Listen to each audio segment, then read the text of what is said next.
विद्वान् न चैतद्विद्वः कतरन्नो गरीयो यद्वा जयेम यदिवानो जयेयुः यानेव हत्वा न कीर्तिशामः सेवसितामृतेऽर्थनास्ताः कार्पण्यदोषोपहतः स्वभावः रक्षामि त्वां धर्मसमूलनेताः यच्छ्रेयः सुचितं ब्रूहि तन्मे शिष्यस्येऽहं चारिमां त्वां प्रपन्नम् न हि प्रपश्यामि महामहिम्यात् यच्चोकमुच्चोषणमिन्द्रियाणाम् आवाप्यभूमावसपत्नमृदम् राज्यं सुराणामपि चाधिपत्यं सञ्जय उवाच एवमुक्त्वा ऋषिकेशं पुराणेश परन्तप न योत्स्य इति गोविन्दं भुक्त्वा तूष्णीं बभूवः तमुवाच ऋषिकेशः प्रहसन्निव भारत सेनयोरुभयोर्मध्ये विषीदन्तमिदं वचः श्रीभगवानुवाच अशोच्यानन्वशोचस्त्वं प्रज्ञावादंश्च भाषसे गतासूनगतासूंश्च नानुशोचन्ति पण्डिताः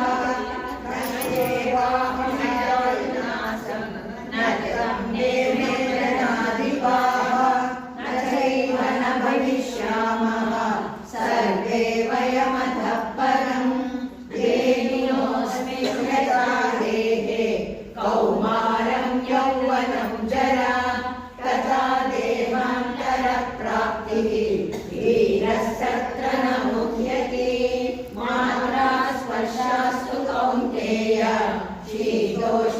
शीतोष्णसुखदुःखदाः आगमापायिनो नित्याः तांसि शिक्षस्व भारत यं हि न व्यनयन्त्येते पुरुषं पुरुषर्षभ साधुप्रसुखं धीरं सोमदत्वाय कल्पते नासतो विद्यते भावो नाभावो विद्यते सतः उभयोरपि दृष्टोऽन्तः त्वरयोस्तत्त्वदर्शिभिः अविनाशि तु तद्विद्धि येन सर्वमिदं ततं विनाशमव्ययस्यास्य न कश्चित् कर्तुमर्हति अन्तवन्त इमे देहा नित्यस्योक्ता शरीरिणः अनाशिनो प्रमेयस्य तस्माद्युध्यस्व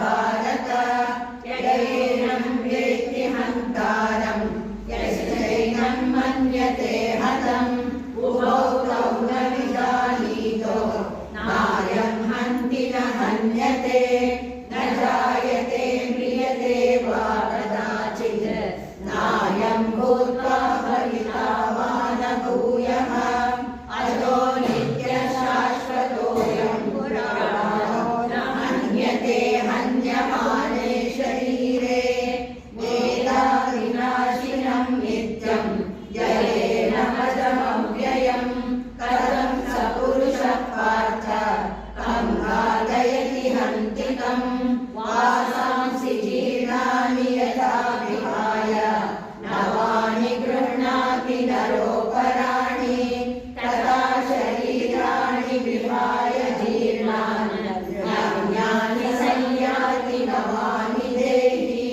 नैनं छिन्दन्ति शस्त्राणि नैनं दहति पावकः न चैनं क्लेदयन्त्याशो न शोषयति मारुतः अच्छेद्योऽयमदाह्योऽयम् आज्ञेयो शिष्य एव च नित्यः सर्वगतस्थाणुः अचलोऽयं सनातनः अव्यक्तोऽयमचिन्त्योऽयम् अधिकार्योऽयमुच्यते तस्मादेवं विदित्वैनं नानुशोचितुमर्हसि अथ चैनं नित्यजातं नित्यं वा मन्यसे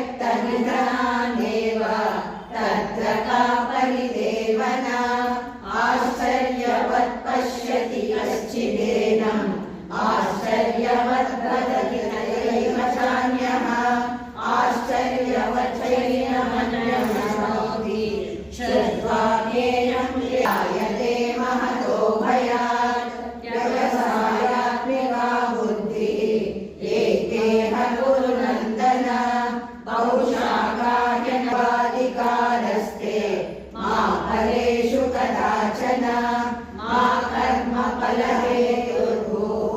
मा ते सङ्गोऽस्त्वकर्मणि योगस्थकुरु कर्माणि सङ्गं त्यक्त्वा धनञ्जय सिद्धसिद्ध्यो समो भूत्वा समत्वं योग उच्यते दूरेण नवरं कर्म बुद्धियोगात् धनञ्जय बुद्धौ शरणमन्विष्य कृपणामरहेतवः बुद्धियुक्तो जहातीह उभे सुहृदुष्कृते गतान् आत्मन्येवात्मना तुष्टः स्थितप्रज्ञस्तदोच्यते दुःखेष्वनुद्विग्नमनाः सुखेषु विगतस्पृहः वीतरागभयक्रोधः स्थितधीर्मुनिरुच्यते यः सर्वत्रानभिस्नेहः ततः प्राप्य शुभाशुभम् नाभिनन्दति न द्वेष्टि तस्य प्रज्ञा प्रतिष्ठिता यदा संहरते चायं पूर्वोऽङ्गानीव सर्वशः इन्द्रियाणीन्द्रियार्थेभ्यः तस्य प्रज्ञा प्रतिष्ठिता विषया विनिवर्तन्ते निराहारस्य देहिनः रसवर्जं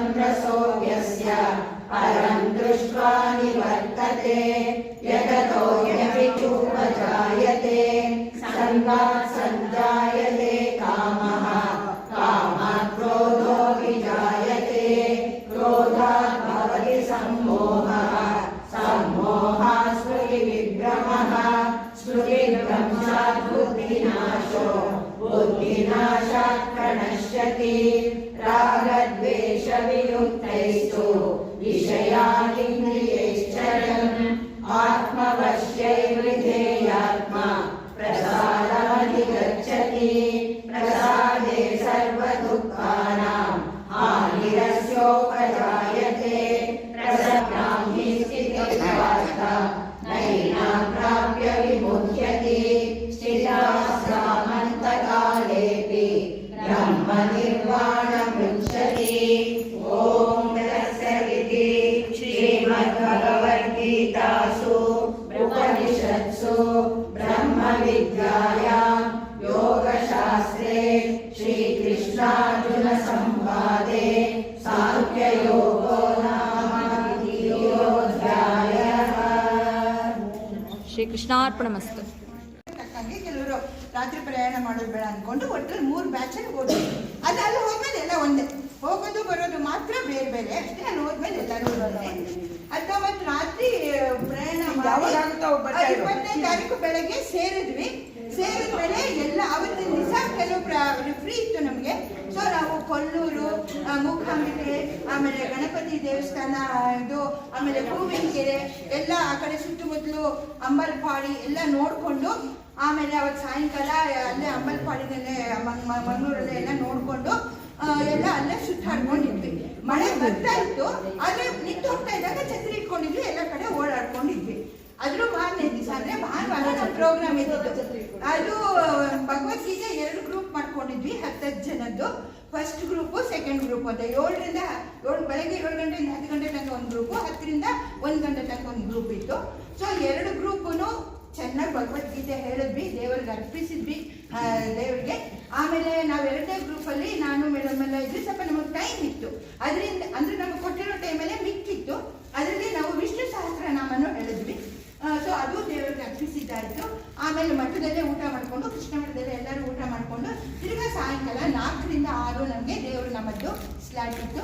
ಸೊ ಅಲ್ಲಿ ತುಂಬಾ ಚೆನ್ನಾಗಿ ಅವಾಗೆಲ್ಲ ಹಳದಿ ಸೀರೆ ಉಟ್ಕೊಂಡಿದ್ವಿ, ಬೆಳಗ್ಗೆ ಎಲ್ಲ ನೀಲಿ ಸೀರೆ ಉಟ್ಕೊಂಡಿದ್ವಿ. ಸೊ ಭಗವದ್ಗೀತೆ ಆದ್ಮೇಲೆ ಇವರು ಮಠ ಸ್ವಾಮಿಗಳು ನಮ್ಮನ್ನೆಲ್ಲ ಪರ್ಯಾಯದಲ್ಲಿರೋರು ಗುತ್ತಿಗೆ ಮಠ ಸ್ವಾಮಿಗಳು ನಮ್ಮನ್ನೆಲ್ಲ ಕರೆಸಿ ಮಂತ್ರಾಕ್ಷತೆ ಕೊಟ್ಟು ಫೋಟೋ ತೆಗೆಸ್ಕೊಂಡಿದ್ವಿ ಅವ್ರ ಜೊತೆ. ಎಲ್ರು ಅಂತ ಇದ್ರು ನಾವು ಅಲ್ಲಿರೋರಿಗೆ ಸ್ವಾಮಿಗಳು ಸಿಗಲ್ಲ ಅಂತ, ನೀವೆಲ್ಲ ಫೋಟೋ ತೆಗೆಸ್ಕೊಂಡಿದ್ದೀರಲ್ಲ ಎಷ್ಟು ಅದೃಷ್ಟವಂತರು ಅಂತ ನನ್ಗೆ ಯಾರೋ ಹೇಳಿದ್ರು ಹಾಗೆ ಅಂತ. ಸೊ ಸ್ವಾಮಿಗಳ ಜೊತೆ ಎಲ್ಲ ಫೋಟೋ ತೆಗೆಸಿ ಎಲ್ಲ ಆಶೀರ್ವಾದ ತಗೊಂಡು ಆಮೇಲೆ ತಿರ್ಗಾ 4 ರಿಂದ 6 ನಮಗೆ ದೇವ್ರ ನಾಮ ಆಯ್ತು. ಅದು ತುಂಬಾ ಚೆನ್ನಾಗಿ ಬಂತು ಎಲ್ಲ ಹೇಳ್ಕೊಂಡು. ಆಮೇಲೆ ನಾವು ನಮ್ಮ ಒಂದು ಬ್ಯಾಚು ರಾತ್ರಿನೇ ಹೊರಟ್ಬಿಟ್ವಿ, ನಾವು 2 ಬ್ಯಾಚ್ ರಾತ್ರಿ ಹೊರಟ್ಬಿಟ್ವಿ. ನಮ್ಮ ಮೇಡಮ್ ಬ್ಯಾಚು ನೆಕ್ಸ್ಟ್ ಡೇ ಬೆಳಗ್ಗೆ ಹೊರಟ್ರು. ಆದ್ರೆ ಹೋಗ್ತಾ ಬರ್ತಾ ಎರಡೋದನ್ನು ಮಳೆ ಇತ್ತು, ಘಾಟ್ ಸೆಕ್ಷನ್ ಹೋಗ್ಲೇಬೇಕು, ದಾಟಿದ್ವಿ. ಆ ಕೃಷ್ಣ ಪರಮಾತ್ಮನೇ ನಮ್ಮ ಡ್ರೈವರ್ಗಳ ಮೇಲೆ ಕೂತ್ಕೊಂಡು ಅವನ ಆಶೀರ್ವಾದದಿಂದ ಅವನೇ ಪಾಠ ಸಾರಿಸಿ ಅವನೇ ನಮ್ಮನ್ನೆಲ್ಲ ಕರ್ಕೊಂಡು ಹೋಗಿ ವಾಪಸ್ ಕರ್ಕೊಂಡು ಬಂದು ಕರ್ಕೊಂಡು ಹೋಗಿ ಕರ್ಕೊಂಡು ಬಿಟ್ಟ. ಆ ಕೃಷ್ಣ ದಯೆ ಇದ್ದರೆ ನಾವು ಆ ಘಾಟ್ ಸೆಕ್ಷನ್ ಅಲ್ಲಿ ಆ ಮಳೆ ಹೋಗಕ್ ಆಗ್ತಾ ಇರಲಿಲ್ಲ. ಬಸ್ ಅವನು ನಮ್ಮನ್ನ ಕರ್ಕೊಂಡ್ ಬರಲೇಬೇಕು ಅಂತ ಅವನೇ ಡಿಸೈಡ್ ಮಾಡ್ಬಿಟ್ಟಿದ್ದ. ನಾನೊಂದು ಸೂಕ್ತಿ ಹಾಕಿದೆ, ನಿಮ್ಗೆ ಕೃಷ್ಣನ್ ಭಕ್ತಿ ಬಂದ್ರೆ ನೀವು ಕೃಷ್ಣನ ಆರಿಸ್ಕೊಂಡಿದ್ದೀರಿ ಅಂತೆಲ್ಲ, ಕೃಷ್ಣನೇ ನಿಮ್ಮನ್ನ ಆರಿಸ್ಕೊಂಡಿದ್ದಾನೆ ಅಂತ. ಕೃಷ್ಣನೇ ನಮ್ಮನ್ನ ಆರಿಸ್ಕೊಂಡು ಕರ್ಸ್ಕೊಂಡ, ವಾಪಸ್ ಸುಖವಾಗಿ ಕರ್ಕೊಂಡ್ಬಂದ. ಎಲ್ಲರೂ ಸುಖವಾಗಿ ಊರಿಗೆ ಬಂದು ಸೇರಿದ್ವಿ. ದೇವರ ದಯ ನಿಮ್ಮೆಲ್ಲರ ಹಾರೈಕೆಯಿಂದ.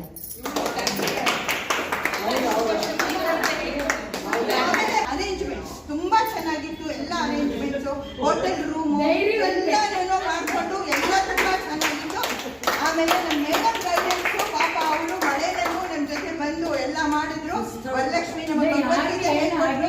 ಇವರೆಲ್ಲಾನು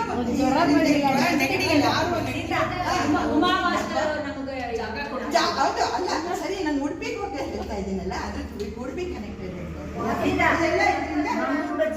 ಮಂಗಳೂರು ಬಜ್ಜಿ